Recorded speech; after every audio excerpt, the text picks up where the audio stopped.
வணக்கம். கும்பராசினியர்களுக்கு தமிழ் மாதங்களில் கடைசி மாதமாக இருக்கும் பங்குனி மாதம் முடிவதற்குள் உங்களுடைய வாழ்வில் என்ன மாதிரியான நன்மைகள் எல்லாம் ஏற்பட இருக்கு, கிரக நிலைகளின் ரீதியாக இருக்கும் சாதகங்கள் என்ன, பாதகங்கள் என்ன, மேலும் என்ன மாதிரியான முன்னேற்றங்கள் எல்லாம் உங்களுடைய வாழ்வில் ஏற்பட இருக்கு, குறிப்பா இந்த மாதத்தை பொறுத்த வரைக்கும் கும்பராசினியர்களுக்கு கிரகங்களுடைய சஞ்சார நிலைகள் என்ன என்று பார்க்கும்போது, ரிஷபத்தில் குரு பகவானும், மிதனத்தில் செவ்வாயும், கன்னியில் கேது, கும்பத்தில் சனி பகவானும், மீனத்தில் ராகு, சுக்கிரன், புதன், சூரியன் ஆகிய கிரகங்கள் இணைந்து சஞ்சரிக்கிறாங்க. இந்த கிரகங்களுடைய சஞ்சார நிலைகளின் காரணமாக கும்பராசினியர்களுடைய வாழ்வில் குடும்ப சூழ்நிலை ரீதியாக உத்தியோகம், தொழில், வியாபாரம், கலைத்துறை, அரசியல் துறை, மாணவ மாணவிகள், விவசாய துறையினர், பெண்மணிகள் என அனைவருக்குமே என்ன மாதிரியான நன்மைகள் எல்லாம் ஏற்பட இருக்கு என்பது குறித்தான முழுமையான பதிவு தான் இந்த வீடியோல நம்ம விரிவா பார்க்க போகிறோம். அந்த வகையில கும்பராசியை சேர்ந்த அவிட்டம் 1ஆம் பாதம் முதல் சதயம், புரட்டாதி 3ஆம் பாதம் வரை உள்ள நட்சத்திரக்காரர்களுக்கு குடும்ப சூழ்நிலை ரீதியாக என்ன மாதிரியான நன்மைகள் எல்லாம் உங்களுடைய வாழ்வில் ஏற்பட இருக்கு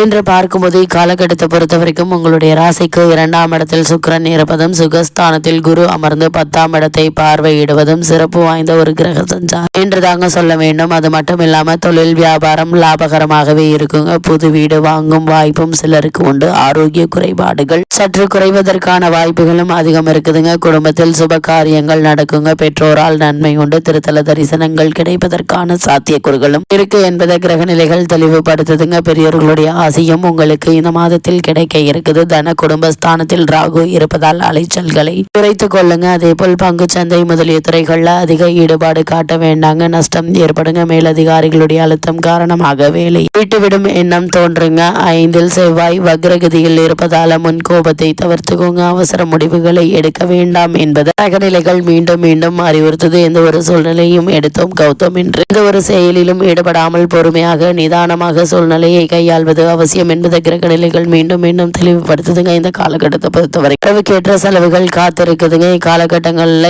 7.5 சனியினுடைய காலத்தில் ஜென்ம சனி நடைபெறுகிறது. இப்போது இத்தருணத்தில் சனி, ராகு ஆகிய இரு கிரகங்களும் அவ்வளவு சாதகமாக இல்லைங்க. வீண் கவலைகள் மனதை அரிக்குங்க. ஜென்ம ராசியில் சூரியன் சஞ்சரிப்பதால் உஷ்ண சம்பந்தமான உபாதை ஏற்பட்டு மருத்துவ சிகிச்சை மூலம் குணம் கிடைக்குங்க. எதிர்காலத்தை பற்றிய கற்பனையான கவலைகள் மன நிம்மதியை பாதிக்குங்க. வரவை விட செலவினங்களே அதிகமாக இருக்குங்க. கணவன் மனைவியிடையே ஒற்றுமை நிலவும். பண விஷயங்கள்ல மிக ஜாக்கிரதையாக இருக்க வேண்டிய ஒரு நேரம் என்று தாங்க சொல்ல வேண்டும். கூடுமான வரையில் இரவு நேரங்களில் வாகனம் ஓட்டுவதை தவிர்ப்பது அவசியங்க. திருமண முயற்சிகள் வரன் அமைவது தாமதமாகுங்க. அதனால் வரனை பற்றி தீர விசாரித்து ஆராய்ந்து அதற்கு பிறகு வரனை நிச்சயிப்பது நல்லது என்பதை கிரக நிலைகள் மீண்டும் மீண்டும் தெளிவுபடுத்துதுங்க. இக்காலகட்டங்கள்ல நீங்கள் இந்த திருமண சம்பந்தமான முயற்சியாக இருந்தாலும் சரி, பொருளாதார முதலீடு சம்பந்தமான விஷயங்களாக இருந்தாலும் அதிக கவனத்தோடு இருப்பது அவசியங்க. அதே போல இந்த காலகட்டங்களில் பூர்வீக சொத்து சம்பந்தமான வழக்குகளோ அல்லது மற்ற காரணங்களுக்கான வழக்குகள் இருந்துச்சு அப்படின்னா மேலும் தாமதப்படுங்க. பொறுமையாக இருப்பது நல்லது. அதே போல் வெளிநாட்டில் வசித்து வரும் பெண் அல்லது பிள்ளைக்கு ஏற்பட்டு வரும் ஒரு சில பிரச்சனைகளால் மன நிம்மதி பாதிக்கப்படுங்க. ஆனால் கூடிய விரைவில் அவர்களுக்கு ஏற்பட்டு வந்த பிரச்சனைகள் நீங்கி அவர்களுக்கு நல்ல ஒரு முன்னேற்றம் ஏற்பட இருக்கு. அதுவரை நீங்கள் பொறுமையாகவும் நிதானமாகவும் இருப்பது அவசியங்க. உத்தியோக காரணமாகவோ அல்லது மற்ற காரணங்களுக்காகவோ ஒரு சிலர் குடும்பத்தை விட்டு பிரிந்திருக்க வேண்டிய ஒரு நிலை இருக்குது. ஆனால் கூடிய விரைவில் மீண்டும் குடும்பத்தோடு இணைந்து விடுவீர்கள் என்பதால் அதுவரை நீங்கள் பொறுமையாகவும் நிதானமாகவும் இருப்பது அவசியம் என்பதை கிரக நிலைகள் மீண்டும் மீண்டும் தெளிவுபடுத்துதுங்க. இக்காலகட்டத்தை பொறுத்த வரைக்கும் எதிர்பாராத பல முன்னேற்றங்கள் உங்களுடைய வாழ்வில் ஏற்படுவதற்கான சாத்தியக்கூறுகள் இருக்கு என்பதை கிரக நிலைகள் மீண்டும் மீண்டும் அறிவுறுத்துதுங்க. அதே போல் கும்பராசியை சேர்ந்த உத்தியோகஸ்தர்களுக்கு இந்த மாதத்தில் மேலும் என்ன மாதிரியான நன்மைகள் எல்லாம் உங்களுடைய வாழ்வில் ஏற்பட இருக்கு என்று பார்க்கும்போது, அன்றாட பணிகள்ல கவனமாக இருப்பது மிகவும் அவசியங்க. தவறுகள் ஏற்படுவதற்கு சாத்தியங்கள் உள்ளது கிரக நிலைகள் குறிப்பிட்டு காட்டுது. சக ஊழியர்களுடன் நெருங்கி பழகுவதையும் அவர்களது சொந்த பிரச்சனைகள்ல தலையிடுவதையும் தவிர்ப்பது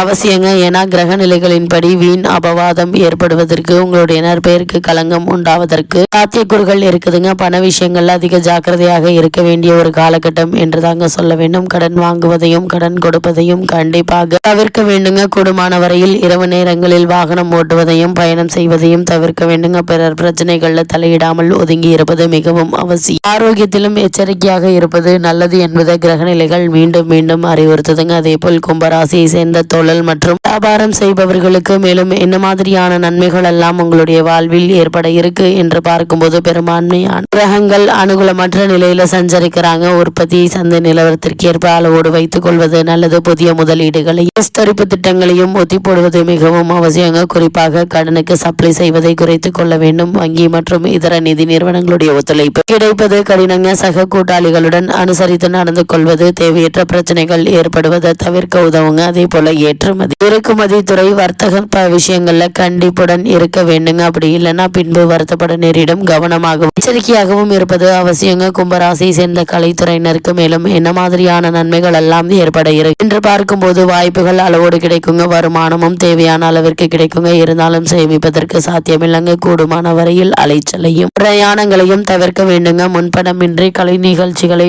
ஒப்புக்கொள்ளாமல் இருப்பது அவசியங்க. அதே போல் அரசியல் துறையினரை பொறுத்த வரைக்கும் கிரக நிலைகளின்படி கட்சியில் ஆதரவு குறையக்கூடும். கட்சி தொண்டர்களிடையே செல்வாக்கு பாதிக்கப்படக்கூடுங்க. மேல்மட்ட தலைவர்களுடன் கொள்கை வேறுபாடு ஏற்படக்கூடுங்க. கூடுமான வரையில் முக்கிய விஷயங்களை பற்றியும் பிற அரசியல் கட்சிகள் தலைவர்கள் ஆகியோரை பற்றி விமர்சிப்பதை தவிர்க்க வேண்டுங்க. அதே போல் மாணவ மாணவியரை பொறுத்த வரைக்கும் இக்காலகட்டங்களை சுட்டி காட்டியபடி தற்போது 7.5 சனியுடைய ஜென்ம சனி காலத்தில் நடைபெறுங்க. மாணவ மாணவியருடன் நெருங்கி பழகாமல் இருப்பது அவசியம். பிறர் செய்யும் தவறுகள் உங்கள் மீது பொறுப்பு சுமத்தப்பட சாத்தியக்கூறு இருக்குதுங்க. நண்பர்களுடன் சேர்ந்து உல்லாச பயணங்கள் செல்வதையும் தவிர்க்க வேண்டுங்க. விடுதிகளில் தங்கி கல்வி பயின்று வரும் மாணவ மாணவியர் கைப்பணத்தை ஜாக்கிரதையாக வைத்துக் கொள்ள வேண்டுங்க. குடும்ப கவலைகள் உங்களுடைய படிப்பை பாதித்து விடக் கொடுங்க. பாதுகாப்பாக இருப்பது மிக மிக நல்லது என்பது கிரகநிலைகள் மீண்டும் மீண்டும் அறிவுறுத்தது. அதே போல் விவசாயத்துறையினரை பொறுத்த வரைக்கும் விளைச்சலும் வருமானமும் ஒரே சீராக இருக்குங்க. கடின உழைப்பினால சிறு சிறு உடல் உபாதைகள் ஏற்படக்கூடும் என்பதை கிரகநிலைகள் எடுத்து காட்டுது. என்றோ பட்ட கடன் இப்போது கவலை அளிக்குங்க. கால்நடைகளுடைய பராமரிப்பில் செலவுகள் அதிகரிக்குங்க. பெண்மணிகளை பொறுத்த வரைக்கும் ஏற்கனவே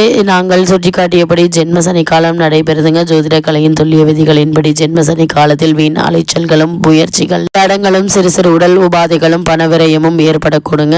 இதனால இந்த காலகட்டங்களில் இங்க சற்று ஜாக்கிரதையாக இருப்பது நல்லது. பிரச்சனைகளை நல்லபடியாக சமாளித்து விடலாங்க. எளிய பரிகாரங்களையும் கீழே கொடுத்துடும். அவற்றை கடை பிடித்து ஜென்ம சனி காலத்தை நல்லபடியாக கடந்து விடலாங்க. மேலும் கும்பம் சனி பகவானுடைய ஆட்சி வீடாக திகழ்வதால் சோதனைகள் கடுமையாக இருக்காதுங்க. அளவோடு தாங்க இருக்கும். இக்காலகட்டங்களில் நீங்கள் மேற்கொள்ளக்கூடிய காரியங்கள்ல பொறுமையாக நிதானமாக செயல்பட்டு காரியங்கள் வெற்றி காண வேண்டுங்க. அதே போல வீண் அலைச்சல்களை தவிர்த்துக்கோங்க. இரவு நேரங்களில் வாகனம் ஓட்ட வேண்டாங்க. பிறருடன் வீண் வாக்குவாதம் செய்ய வேண்டாம். அது மட்டும் இல்லாமல் பெண்மணிகளை பொறுத்த வரைக்கும் பிள்ளைகளுடைய கல்வி சம்பந்தமாக ஏற்பட்டு வந்த பிரச்சனைகள் நீங்கி நல்ல ஒரு முன்னேற்றம் ஏற்படும். அதுவரை நீங்கள் பொறுமை காப்பது அவசியங்க. எடுத்தோம் கௌத்தம் என்று இந்த செயலிலும் ஈடுபடாமல் நிதானமாக இருப்பது நல்லது. குடும்பத்தில் வீண் வாக்குவாதங்களை தவிர்த்து ஒருவருக்கொருவர் விட்டு கொடுத்து அனுசரித்து நடந்து கொள்வது மிகவும் நல்லது என்பதை கிரக நிலை மீண்டும் மீண்டும் உங்களுக்கு அறிவுறுத்துதுங்க. கும்பராசினியர்களுக்கு கிரக நிலைகளின் ரீதியாக கூறப்படும் பரிகாரம் என்ன என்று பார்க்கும்போது வயதானவர்களுக்கு என்ற உதவி செய்யுங்க. நோய்வாய்ப்பட்டவர்களுக்கு உதவி செய்யுங்க. வாயில்லா ஜீவன்களுக்கு உணவு தாங்க.